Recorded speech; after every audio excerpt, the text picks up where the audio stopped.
Mathematics में हमारा अगला क्वेश्चन ब्याज से संबंधित है। जो क्वेश्चन मेंटल एबिलिटी में व न्यूमेरिकल एबिलिटी में आप लोगों के समक्ष अक्सर आता रहता है। ये क्वेश्चन सभी प्रकार की परीक्षाओं में इन दोनों टेस्ट सीरीज में बार बार पूछा जाता रहा है, जिसके लिए स्टूडेंट्स को बहुत ही दिक्कतों का सामना करना पड़ता है। इस क्वेश्चन की बिल्कुल सिंपल सी टिप्स मैं आपको बताना चाहता हूं। आप देखिए कि क्वेश्चन क्या है कि कोई धन 5 वर्षों में 2.5 गुना हो जाता है, ब्याज की वार्षिक दर ज्ञात करें। देखिए कितना सिंपल सा क्वेश्चन है, कितना छोटा क्वेश्चन है, लेकिन परीक्षार्थी इसके अंदर काफी कंफ्यूज हो जाते हैं। कंफ्यूजन कुछ भी नहीं है, मैं आपको एक छोटी सी बात याद दिलाता हूं जो आप 5th और 6th क्लासेज में सीखने लगे थे। देखिए कि अगर हम मूलधन निकालते हैं, ब्याज निकालते हैं, तो साधारण ब्याज का एक सिंपल सा सूत्र है कि मूलधन गुणा दर गुणा समय बटे 100 और बराबर है हमें ब्याज प्राप्त होता है। देखिए अब इसके अंदर अगर हम सोचें इस क्वेश्चन में, अगर कहीं पर इसमें देखिए कोई धन, जहां पर किसी भी क्वेश्चन में कोई धन दिया हुआ हो तो वहां हमें माना धन x या माना धन 100 मानना पड़ता है। अगर कोई भी धन साधारण ब्याज में ना दिया हुआ हो तो अब यहां पर आप सपोज करो मूलधन 100 है और दर हम सपोज करते हैं 3% है और समय जो है वो 5 वर्ष है। अगर हम इसके ये देखिए परसेंट के नाम के बटे 100 इसको काटते हैं तो हमें 5 दिए 15 ब्याज प्राप्त होता है।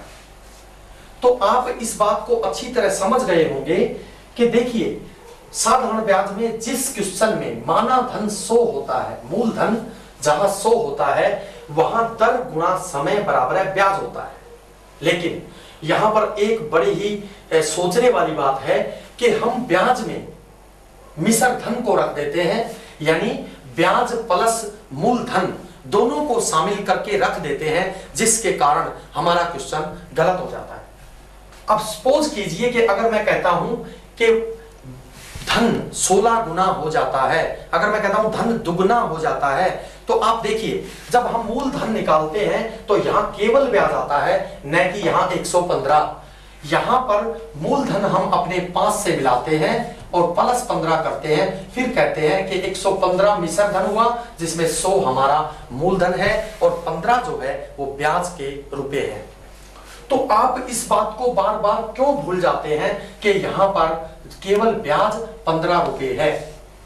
आप देखिए यहां पर क्लियर है, आपके सामने क्लियर है कि इस क्वेश्चन में ये दर है और गुणा ये समय है, जिससे मिलकर यहां केवल ब्याज बना है। यहां हम मिश्र धन रखने की बिल्कुल कतई भूल ना करें। अगर हम यहां मिश्र धन रख देते हैं तो हमारा क्वेश्चन बिल्कुल गलत हो जाता है। ये आपको ध्यान रखना है कि यहां मिश्र धन बिल्कुल नहीं रखेंगे, यानी ब्याज प्लस मूलधन, ब्याज प्लस प्रिंसिपल को बिल्कुल यहां पर आप नहीं रखेंगे।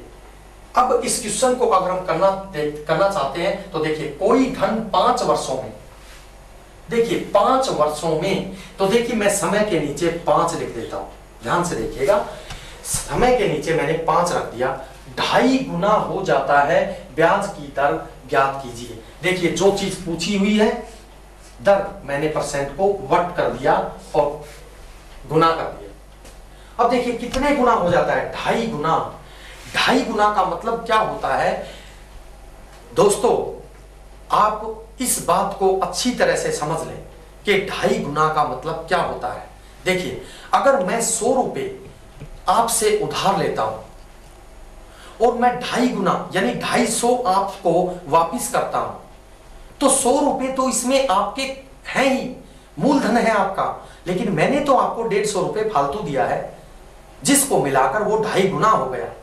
तो आपको ब्याज आपको कितना मानना होगा? सोचिए आपका ब्याज केवल 150 रुपया है जो आप मुझसे लेंगे। यानी मैंने आपसे 100 रुपए उधार लिए, जिसके मैं आपको 2.5 गुना दे रहा हूं, यानी 250 दे रहा हूं। तो आप 100 रुपए तो आपके हैं और 150 रुपए जो बचे, 150 रुपए जो बचे, वो आपका ब्याज है। तो हम यहां ब्याज में यह गलती कर देते हैं कि यहां हम 250 लिख देते हैं, यानी 2.5 गुना। आप यहां पर केवल 150 रुपए लिखेंगे, यानी जितने, अगर 16 गुना हो जाता है आपका धन, तो 16 का मतलब 100 तो आपने मुझे दिए थे, क्योंकि माना धन 100 है। 16 आपने मुझे 100 रुपए आपने मुझे दिए थे और 1600 प्राप्त कर रहे हैं, तो उसमें से 100 घटा दें। यानी कोई भी गुना हो जाए, जब कोई धन इतने गुना हो जाए, तो 100 मूलधन उसमें से घटाकर आप ब्याज में रखेंगे। यानी देखिए, अगर ब्याज 2.5 गुना हो गया तो 250, और 250 में से 100 आपके निकाल दें या ब्याज रख दें, यानी देखिए 150। अब यहां हम इसको 5 को इसके नीचे, इसको ज्ञात करने के लिए इसको इसके नीचे लेके आएंगे।